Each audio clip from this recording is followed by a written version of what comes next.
Hello and... what the hell is this? Is it a new update to EU4? Jake? It was supposed to be next year. Come on, Jake, what are you doing? It's not even Europe. What the hell? I think I accidentally turned on some kind of mode. It's not single player game. Okay, I'm not playing Aztecs campaign right now. Not today. No. Let's check out what is this mode.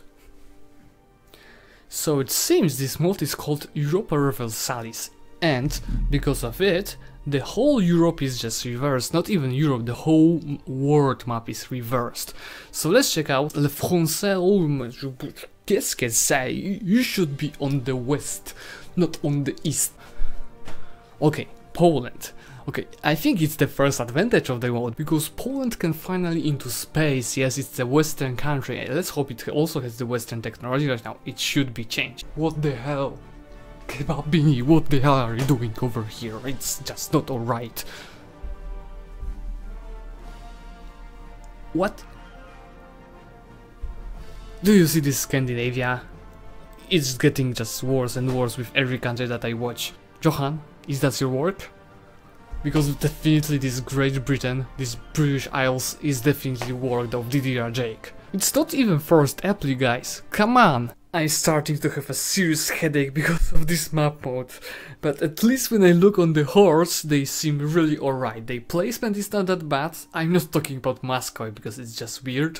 The Timurids are perfect. I like the Timurids placement. They are just almost just like in the normal Timurids. The Middle Okay, now it's the Middle West. The Middle West seems weird, and when I look on these Mamluks, what the hell? It's a disaster. This country, they changed something. This country, the Mamluks are not looking like this. Okay, I think that I need a cure, and the cure in the game for me is always India. My favorite region. Let's look on this. Do you see that? It's like... on the wrong side. It should not be like that. It's so weird on just every level. Okay, when we move to the far west, because it's no longer far east, to the far west, you can see that China's alright. It seems really good. The Ming Empire seems really good. Indochina, it's weird but not that bad. Indonesia seems really beautiful. I like the new Indonesia, and I'm really interested in how all of those regions will develop through the time, how AI will change it, and how it will look like in the reversed Universalis. And yes, at the very end, Americas. So I'm wondering, because Columbus wanted to discover India for going west. So in this timeline, if Columbus goes west, he can either go through Mediterranean Sea and discover the Ottomans, or go south and then west and discover really India. It would be cool. Right, so star setup is really common. Of course, Moscow started with killing Novgorod, while the Ottomans started with a war against Albania. Maybe they will lose because Albania is held by Venice in the trade league, but I don't think so. Albania and Byzantium should die pretty quickly. Okay, so the Ottomans have a really aggressive start. They eaten Albania, they eaten Byzantium, they united Anatolia, and now, just after 11 years, they decided that they will attack Hungary, which is already having Habsburgs on their throne, so Austria is helping them, but I don't think it will be enough. I think the Ottomans should crush these nations. This is one of the best plot twists I've seen in a while, because first of all, Teutonic Order is of course killed, they have just one more province, and they changed their dynasty. So now they are ruled by Piasts, so the previous dynasty of Poland before the Jagiellons. So both Moscow on the north and the Ottomans on the south are doing pretty good. They are both occupying Great Horde right now. Those both nations are expanding very quickly, and I think that they will meet on the Caucasian mountains pretty soon. Alright, so we have a second giant European war. This time Castile, with the help of France, decided that they will attack Aragon. So no Iberian wedding right now, they decided they will do that military. No,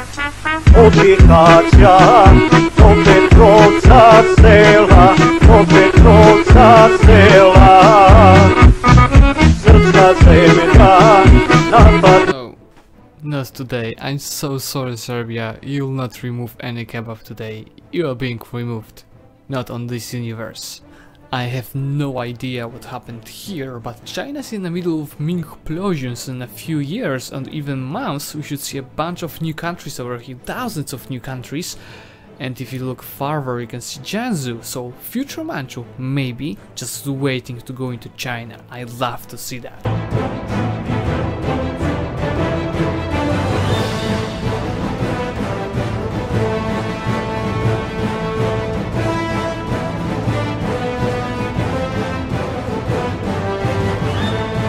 Okay, so this is how the main map and great powers look like. I'm starting to adjust this map mode and maybe I should do a whole campaign from it, not only commenting the AIs. So, the first one is of course the Ottomans. As you could see earlier, they are just destroying everyone they rode and they are leading. Then we have Castile, which finally get a union with the Aragon, so that's why they are the second. They have a lot of development from the union.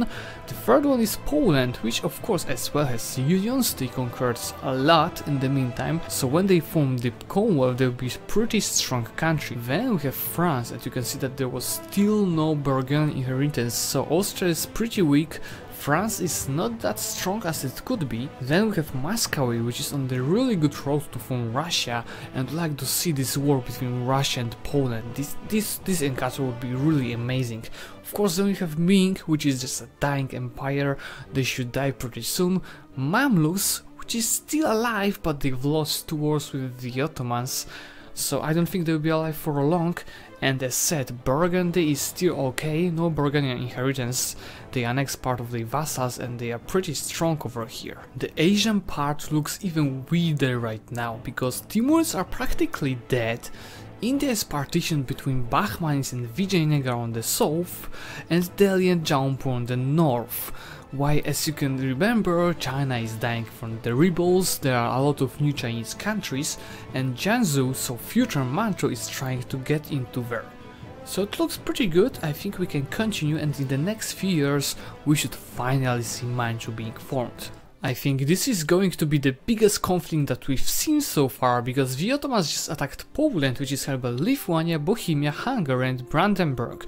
But still, the Ottomans should win it, because all of those countries, they are going to have a lot of problems to coordinate in this war. Hey Mr. Kebabini, this is madness! You just won a war against Poland, and now you just attack Venice, which is held by Poland, Lithuania and France. Okay, England is helping you, but as you guys remember, England, even if they are helping you, they are not helping you, they just staying on the island. This is so sad. Can we get Fs for Poland? They were doing so great until the Ottomans attacked them. Austria is a little bit unlucky in this run. Not only they didn't get Burgundian inheritance, they were excommunicated by the Pope, and now Burgundy is just destroying them. So we have a first giant war in India. You can see that Bengal, Bahmanis and Delhi, so this triple alliance, they decided they will attack Vijayanagara and his allies. Okay, so finally we have some major nations being formed. We can see Commonwealth, Russia, and of course one major power in Asia, Manchu. The colonizers are working very hard to get to this new world. England already has 2 colonies, Newfoundland and 13 colonies, while Portugal, they started with colonizing Caribes. And if you look on Castile, they're not getting to the new world, they're just focusing to conquer Africa. Just look on this pure beauty. Manchu not only formed Qing, but they also became an emperor of China, and they have tributaries like everywhere over here. This war is just going to be amazing. You can see that the Ottomans, which are now allied to Russia, so the first and fourth great powers, are attacking Poland, the third great power, which is allied to France, so the fifth great power, and Scandinavia, because Denmark still have union for Sweden, so those sides will be pretty close, and we'll be seeing over 400,000 troops fighting here, so let's check it out. This is one of the best papal states I've seen in a while, but still, they can't prevent Ottomans from conquering the whole world. So even in this timeline, Poland is being partitioned, but this time Russia is being held by the Ottomans. Still, if you look on the stats of the second war between those nations, you can see that Poland killed over 300,000 enemies, with losing just over 100,000. They are doing an amazing job here, but they are still so outnumbered. The allies are not helping, so this war is just lost. Hungary, with the help of Poland, just attacked Wallachia, which is allied to Russia. So now, as you can see, Commonwealth has a great chance to regain their coast from Russia, because they are already occupying them. So Commonwealth just regained one of its corps from Russia, but in the meantime the Ottomans attacked Hungary, so it's another war for this alliance. This is going to be an amazing war, and I think even Commonwealth has a slight chance of winning that for Hungary. This is becoming repetitive. There was just 1 year of break and Commonwealth is once again in war against Russia and Ottomans, but this time it was started by the religious war. So Hamburg just attacked Bohemia, and you can see that there is alliance between Commonwealth, Scandinavia, Hungary and France, and everything else against them. So the Ottomans, Spain, Papal State, Russia and a lot of HRE minors. So this war is going to be huge. You can see the numbers over here. Amazing. Yes, I love it.